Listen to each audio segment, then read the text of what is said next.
इसके लिए राष्ट्रीय परिवर्तन मोर्चा बनाया गया है। जब बनाया गया था तो 31 पार्टी के लोग थे। कल जौनपुर में आदिवासियों की भी एक पार्टी शामिल हो गई, तो अब ये आंकड़ा 37 पार्टी तक हो गया है और दिसंबर तक ये 40-41 पार्टी का हो जाएगा। और चुनाव के प्रक्रिया के दौरान ये 60 पार्टियों का हो सकता है, ऐसा मेरा अनुमान है, क्योंकि इतने सारे लोग संपर्क कर रहे हैं। उसके आधार पर मैं ये बात बोल रहा। जैसे 2004 में कांग्रेस की सरकार बनी तो कांग्रेस ने सोनिया गांधी ने यूपीए बनाया, यूनाइटेड प्रोग्रेसिव अलायंस। ये कांग्रेस के द्वारा बनाया गया गठबंधन है। इसमें 20-22 दल से 24 दल से ज़्यादा लोग शामिल थे और अटल जी और आडवाणी जी ने मिलकर, दोनों ने मिलकर ये एनडीए बनाया, नेशनल डेमोक्रेटिक अलायंस। तो ये बीजेपी के द्वारा बनाया गया गठबंधन है। और ये जो राष्ट्रीय परिवर्तन मोर्चा है, ये राष्ट्रीय परिवर्तन मोर्चा शेड्यूल कास्ट के, शेड्यूल ट्राइब के, नॉमिडिक ट्राइब के लोग और ये एमबीसी, ओबीसी, माइनॉरिटी में मुस्लिम, सिख, ईसाई, बुद्धिस्ट, जैन, इतने सारे लोगों के जो दल है, उन लोगों ने मिलकर 85% के जो लोग हैं उन्होंने मिलकर के ये राष्ट्रीय परिवर्तन मोर्चा बनाया है। हिंदी में ये राष्ट्रीय परिवर्तन मोर्चा है, अंग्रेजी में राष्ट्रीय के लिए आर ले लिया, परिवर्तन के लिए पी ले लिया, मोर्चा के लिए यम ले लिया, तो ये आरपीएम हो गया। तो एक तो एनडीए हो गया, नेशनल डेमोक्रेटिक अलायंस बीजेपी का, दूसरा हो गया UPA, United progressive alliance Congress का, और ये जो राष्ट्रीय परिवर्तन मोर्चा है ये बहुजनों के द्वारा बनाया गया राष्ट्रीय परिवर्तन मोर्चा है। यूपी में बहुजनों को कुछ लोग बहुजन शब्द का अर्थ निकालते हैं और कहते हैं बहुजन का अर्थ शेड्यूल कास्ट। बहुजन का अर्थ शेड्यूल कास्ट नहीं होता है। उत्तर प्रदेश में शेड्यूल कास्ट की संख्या 21% है और सारे देश भर में 18% है। तो 18% शेड्यूल कास्ट के लोग बहुजन नहीं माने जा सकते हैं, क्योंकि 18 को बहुजन मानेंगे तो 18 को माइनस करो 100 में से 82% लोग और बाकी रहते हैं। तो 82% लोग ज्यादा होते हैं, बहुजन होते हैं, तो शेड्यूल कास्ट को बहुजन नहीं माना जा सकता। तो बहुजन शब्द का क्या अर्थ है? बहुजन शब्द का अर्थ है schedule caste, schedule tribe, nomadic tribe, MBC, OBC और इनसे कन्वर्टेड माइनॉरिटीज, मुस्लिम, सिख, ईसाई, बुद्धिस्ट, जैन, लिंगायत, इतने सारे मिलकर ये बनता है बहुजन। इनसे मिलकर बहुजन बनता है और इन लोगों ने मिलकर राष्ट्रीय परिवर्तन मोर्चा आरसीएम ये गठबंधन बनाया है और ये गठबंधन चुनाव लड़ेगा। उत्तर प्रदेश में ये गठबंधन चुनाव लड़ेगा और 403 विधानसभा में लड़ेगा। वैसे बहुजन मुक्ति पार्टी ने ऐलान किया था कि हम अकेले ही 403 पर लड़ेंगे। तो हमने उनको कहा कि क्या आप अकेले बीजेपी को परास्त कर सकते हो यूपी में? तो उन्होंने कहा कि नहीं, हम अकेले नहीं परास्त कर सकते। तो इसलिए हमने कहा फिर तो गठबंधन बनाना होगा और फिर आगे बढ़कर महागठबंधन बनाना पड़ेगा। जब महागठबंधन बनेगा तब जाकर के बीजेपी को परास्त किया जा सकता है। पानी बोतल। तो ये राष्ट्रीय परिवर्तन मोर्चा उत्तर प्रदेश में केवल परिवर्तन नहीं चाहता है, तो देश में भी परिवर्तन चाहता है। उत्तर प्रदेश में परिवर्तन किए बगैर दिल्ली में 2024 में परिवर्तन करना संभव नहीं है। अगर आप सेमीफाइनल में, यानी उत्तर प्रदेश में जो चुनाव है सेमीफाइनल है, सेमीफाइनल में अगर बीजेपी को परास्त करेंगे तो ही फाइनल में बीजेपी को परास्त कर सकते हैं। ये बात ध्यान रखना जरूरी है। इसलिए समाजवादी पार्टी ये सोचती है कि वो अकेले ही बीजेपी को परास्त कर देगी। तो पिछले विधानसभा में उनके पास 22.25% वोट है, उससे ज्यादा वोट तो बीएसपी के पास 22.5% वोट।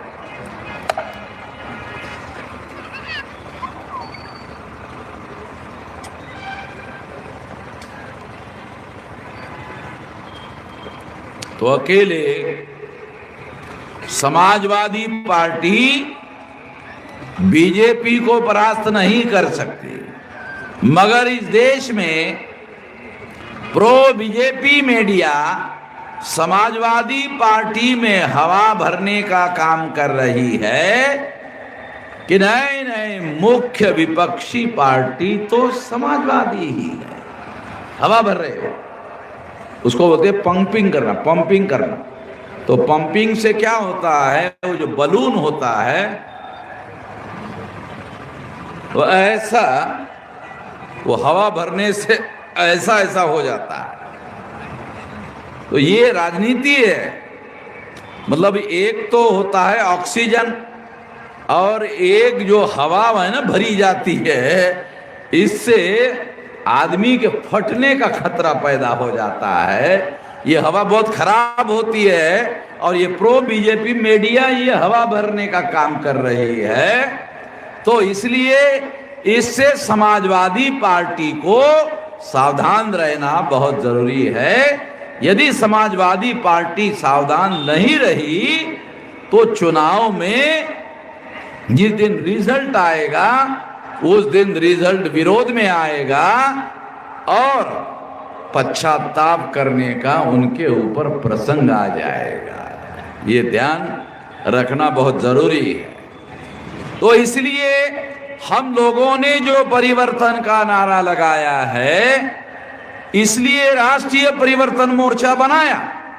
और ये राष्ट्रीय परिवर्तन मोर्चा इस देश में, प्रदेश में परिवर्तन लाने के लिए बनाया गया है।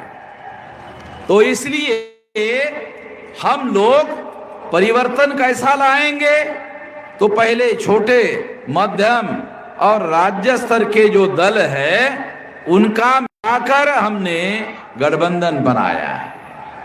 और अब अगर समाजवादी मान लेती है तो मिलकर महागठबंधन बनाएंगे और जिस दिन महागठबंधन बनेगा दूसरे दिन बीजेपी परास्त हो जाएगी, दूसरे ही दिन।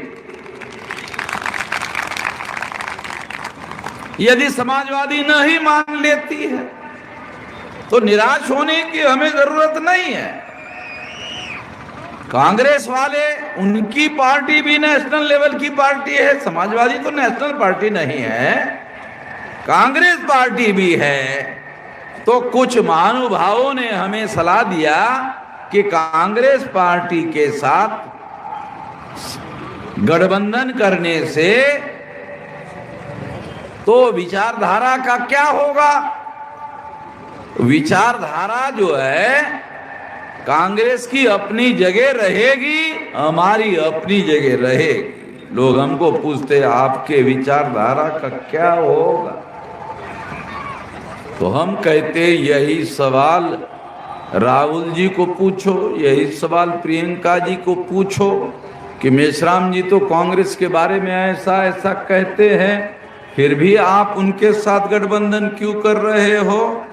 हमें अकेले क्यों पूछ रहे हो? उनको भी पूछो कि आपके विचारधारा का क्या होगा। तो विचारधारा उनकी उनके पास, हमारी हमारे पास common minimum program for governance बनाया जा सकता है और गठबंधन बनाकर महागठबंधन बनाया जा सकता है। जिस दिन कांग्रेस के साथ महागठबंधन बन जाएगा और महागठबंधन का प्रोपेगेंडा यूपी में होगा तो 19% मुसलमान महागठबंधन के साइड में खड़े हो जाएंगे और जिस दिन 19% मुसलमान महागठबंधन के समर्थन में खड़े हो जाएंगे उस दिन समाजवादी पार्टी तीसरे और चौथे नंबर पर चली जाएगी। एक कैलकुलेशन मैं इस आधार पर कह रहा हूं कि मुझे उस समय 90 के समय में महाराष्ट्र का मैं स्टेट प्रेसिडेंट था, तो मुझे राष्ट्रीय स्तर की जिम्मेदारी लेकर उत्तर प्रदेश में 90 में भेजा गया था। मैं 90 से यूपी में हूं, तो राजनीतिक धरातल की जो जानकारी यूपी की है वो मैं 90 से जानता हूं। 90 से 2000 और 31 साल से इधर हूं यूपी में। मैं राजनीतिक धरातल जानता हूं यूपी में क्या है। तो इसलिए ये बात हो सकती है, ये परिस्थिति हो सकती है और इसलिए आने वाले समय में और विकल्प है। एक, उसके साथ साथ इस महागठबंधन में ओवैसी भी शामिल हो सकते हैं। आप लोगों को लगेगा अरे क्या बात करते हो, तो ओवैसी जी ने कांग्रेस के साथ गठबंधन नहीं किया था, ये कौन कह रहा है? उधर जगन मोहन रेड्डी जी के पिताजी डॉक्टर राजशेखर रेड्डी मुख्यमंत्री थे आंध्र प्रदेश के, तब वो ओवैसी उनके साथ कांग्रेस के साथ मिलकर चुनाव लड़ते थे। कोई नई बात थोड़ी मैं बता रहा हूं, ये पुरानी बात है, आप जानते हैं ना, कोई नई बात नहीं बह रहा हूं, फैक्ट बता रहा हूं।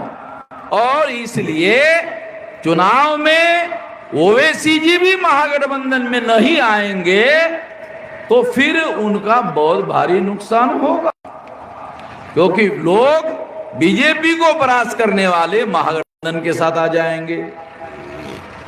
मैं कैलकुलेशन लोगों को समझा रहा हूं और ज्यादा से ज्यादा चुनाव घोषित होने के पहले महागठबंधन बन जाएगा। मैं इतना आप लोगों को बोल रहा हूं, प्रोग्रेस इतना ज्यादा हो चुका है कि चुनाव घोषित होने के पहले पहले महागठबंधन घोषित हो जाएगा यूपी में। मैं इतना बता रहा हूं, नतीजा के पीछे जो चल रहा है वो सब नहीं बता सकता, अभी नतीजा बता रहा हूं कि चुनाव घोषित होने के पहले पहले महागठबंधन बन जाएगा। आप बोलेंगे कैसे बनेगा? हम बनाएंगे, हमारे पास क्या काम धंधा है, यही काम धंधा है, कोई काम धंधा थोड़ी है। तो इसलिए ये बनेगा और सेमीफाइनल में बीजेपी को परास्त किया जाएगा और उसके ताकत के बल पर फाइनल में भी परास्त किया जाएगा। ये हमारा संकल्प है। दूसरी बात जो मैं आपको कहना चाहता हूं, क्योंकि काफी समय हो गया है, 2-3 बातें कहकर ही मैं समाप्त कर दूंगा। साथियों, उत्तर प्रदेश में योगी जी गोरखपुर के, मैं फ्लाइट से, दिल्ली से फ्लाइट लेकर गोरखपुर गया और एरोप्लेन से उतरा और बाहर निकलने लगा तो गोरखपुर एयरपोर्ट का नाम पड़ा, बड़े अक्षरों में नाम पड़ा, तो लिखा था गोरक्षनाथ एयरपोर्ट। ध्यान दे के सुनो, भाषा अगर थोड़ी जानते हो, मैं मराठी भाषिक आदमी हूँ, हिंदी भाषिक नहीं हूँ, मगर भाषा को थोड़ा अच्छी तरह से जानता हूँ। लिखा था गोरक्षनाथ एयरपोर्ट, तो हमने सोचा अरे गोरखनाथ एयरपोर्ट का गोरक्षनाथ कैसे हो गया? गोरखनाथ का गोरक्षनाथ कैसे हो गया? कई गोरखनाथ को गोरक्षा के काम पर तो नहीं लगाया जा रहा। आप समझ नहीं रहे शायद, क्योंकि बीजेपी की जो मां है वो गाय है, वो गौ माता है। यादव जी सही है ना, ये उनकी मां है और हर जगह वो मां को लेकर चलते रहते हैं। तो उन्होंने सोचा कि ये गोरखनाथ जो है ये तो बुद्धिस्ट आदमी है।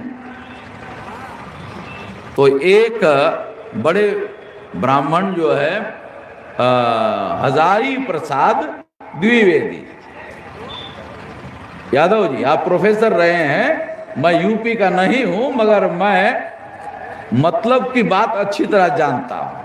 हजारी प्रसाद द्विवेदी ने लिखा कि गोरखनाथ जी का संबंध जो है वो बुद्धिज्म से है।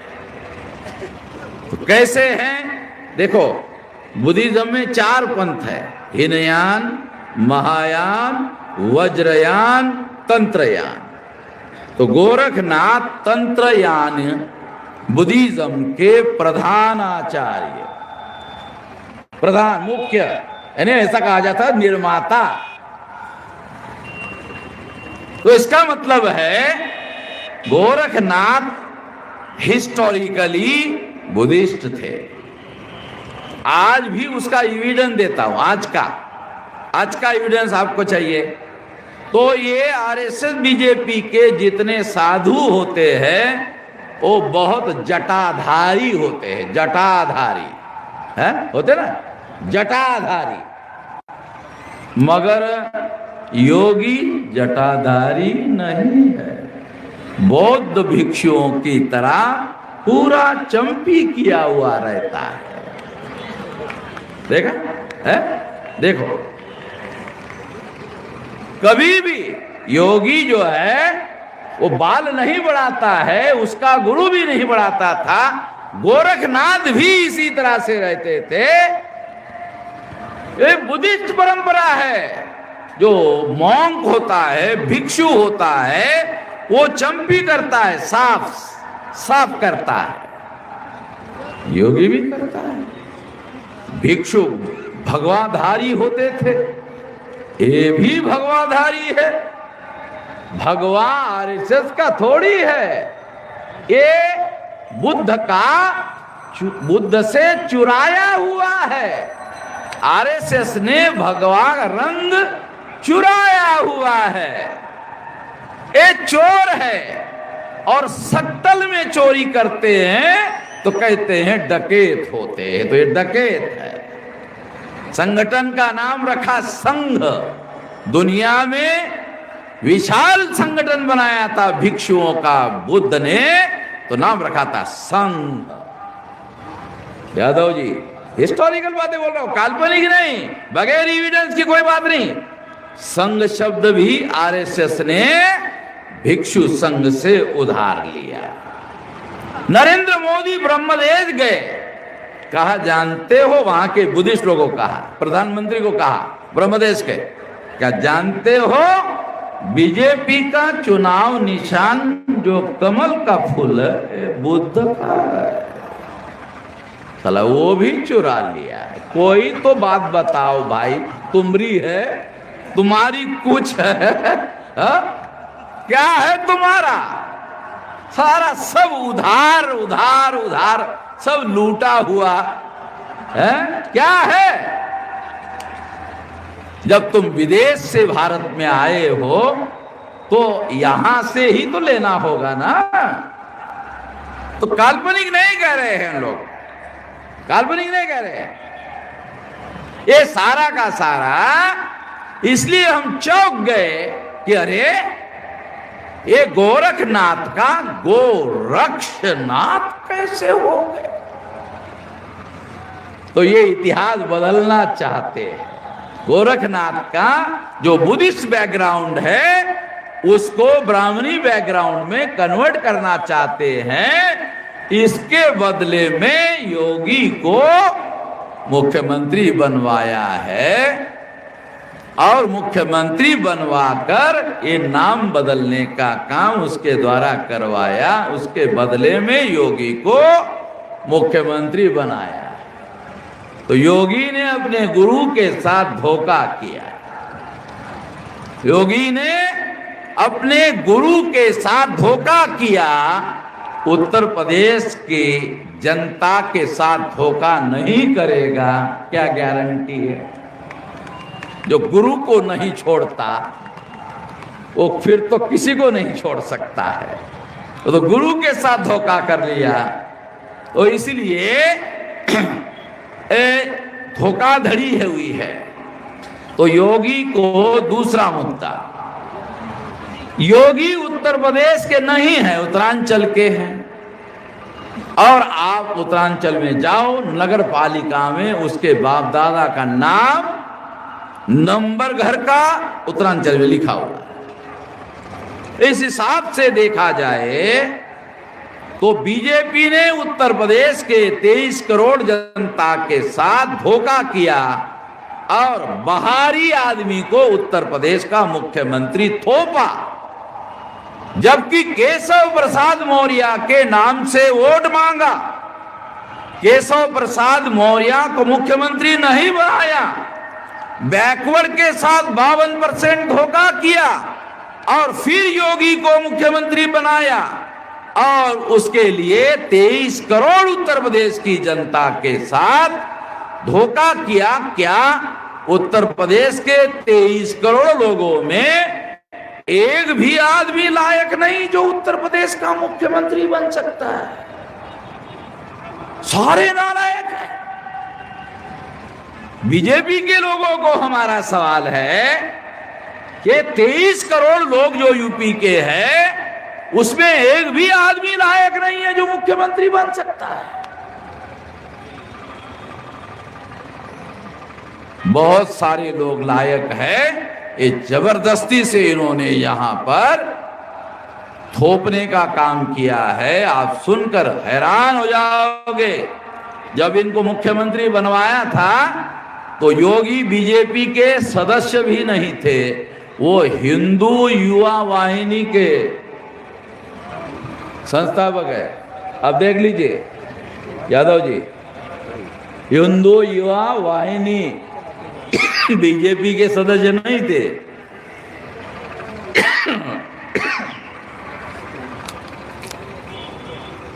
तो इस तरह से साथियों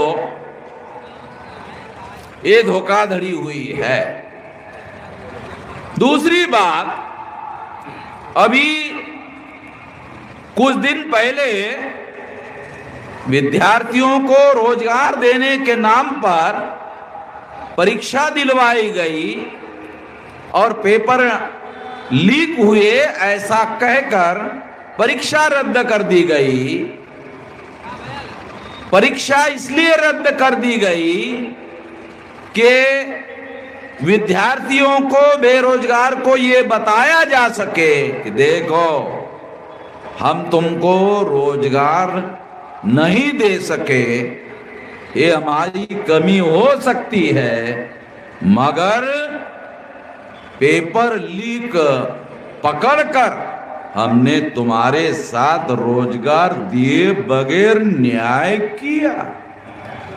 कितने शैतान दिमाग के लोग हैं भाई, कितने शैतानी दिमाग के लोग हैं। रोजगार देंगे भी नहीं, फिर भी बोलेंगे देखो तुम्हारे साथ अन्याय नहीं होना चाहिए, इसलिए हमने ये लीक हुआ पेपर पकड़ा और आपको इस अन्याय होने से रोका। रोजगार दिया किसी को नहीं। तो इस तरह से ये धोखाधड़ी करने का काम ये लोग कर रहे हैं। दूसरी बात, आखिरी बात हम कहना चाहते हैं कि ये लोग इस देश में देश के विकास की डेली बात करते हैं। बीजेपी, आरएसएस, विश्व हिंदू परिषद के लोग राष्ट्रवाद पर डेली बोलते हैं, राष्ट्रवाद पर डेली बोलते हैं, राष्ट्रवाद पर। ये राष्ट्रवादी नहीं है, प्रोपोगंडिस्ट है, प्रचारवादी लोग हैं।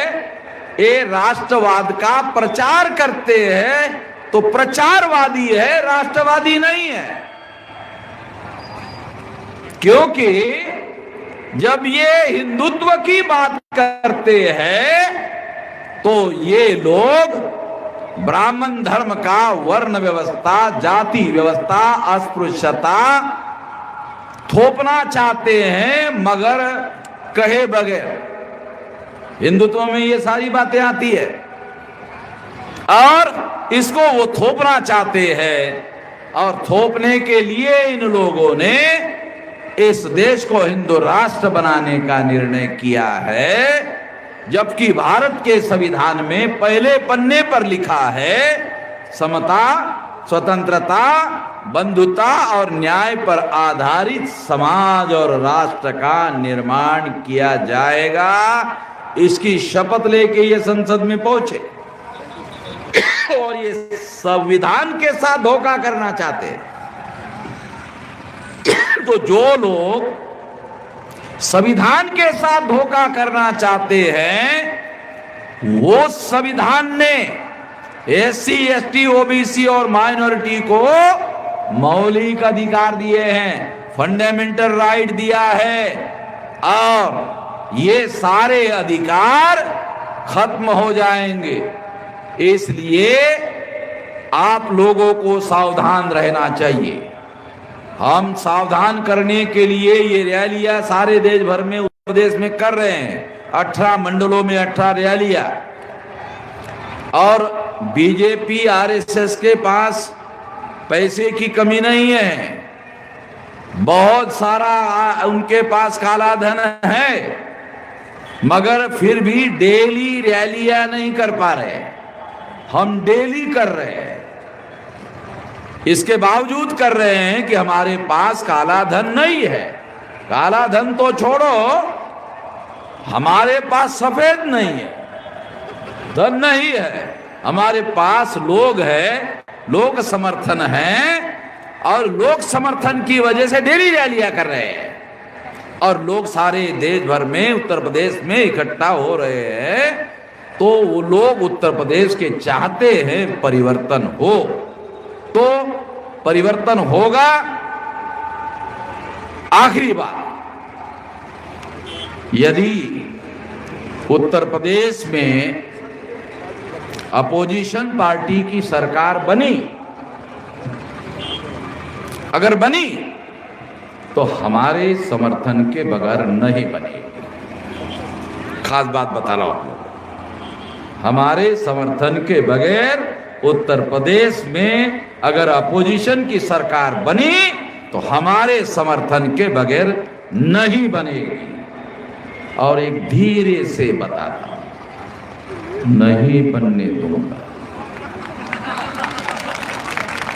वो थोड़ा सा धीरे से बताता हूं। क्यों? क्योंकि पर्दे के पीछे हम वैसा प्लान बनाकर काम कर रहे हैं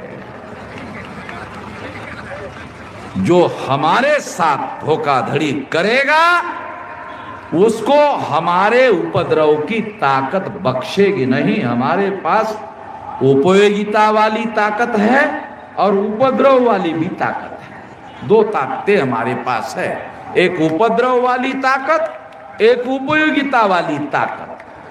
तो चुनाव के पहले हम उपद्रव करेंगे और चुनाव के बाद उपयोगिता सिद्ध करके हमारे समर्थन की सरकार बनाएंगे। बीजेपी की सरकार बनने नहीं देंगे। इसके लिए आपको साथ सहयोग करना है। इतना ही कहता हूं, बहुत समय हो गया और ठंडी हवा भी चल रही है।